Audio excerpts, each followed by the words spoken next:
আওয়ামী লীগ না করলে আওয়ামী লীগ নির্বাচন করলে একটা ভোটে দিচ্ছেন না আগে দরকার আওয়ামী লীগ সরকার। আওয়ামী লীগ তো নিষিদ্ধ না নিষিদ্ধ হলে একটা মানছেন না তো। এই দেশে এরা মগর মূল্য কি মনে করতেছে এখন মনে করতেছে এই দেশটা এখন মগর মূল্য হয়ে গেছে। এরা কইতার এরা কি জুলাই যুদ্ধ কি জুলাই যুদ্ধটা কি এটা কারণটা কি এটা তো বুঝতে হবে। শেখ হাসিনা আবার প্রয়োজন, তবে বাঙালি তারে আনবে, একটু সময় লাগবে। শেখ হাসিনা থাকতে সবাই ভালো ছিল।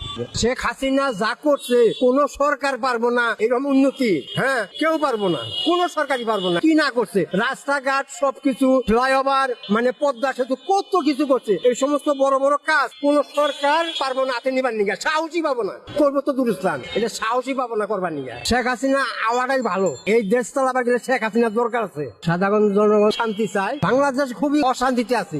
বাংলাদেশের জনগণ যদি চায় তাহলে নৌকা আবার আইব না, মানে অবশ্যই আইব। আমলিক যদি নির্বাচন আইয়ে বিপুল ভোটে আমলিক বাস করবো। আবার আমি আওয়ামী লীগকে ভোট দিব। আওয়ামী লীগ এখন নাই, তাহলে আওয়ামী লীগ না থাকলে কেন্দ্রে যাবো না।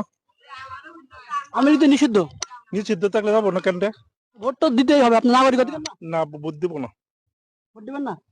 আমি নৌকা মারা করে দেবো ভাই, নৌকা মারা ইলেকশন হলে আমি নৌকা মারা করে দেবো, মারি বেলা দেবো ভাই, বুঝছেন? কিন্তু 7টা হবে মারি হলে তাও আমি দেবো নৌকা। কি অবস্থায় আছে এখন? সবচাইতে খারাপ। সবচেয়ে খারাপ না? আচ্ছা, ভালো করতে হলে কি দরকার? ভালো হতে এই দেশের মানুষ একটা ভালো না, ভালো হবে না। ভালো হবে না। না হাসিনা খারাপ, হাসিনা বলা আছে, এখন কি ভালো হচ্ছে?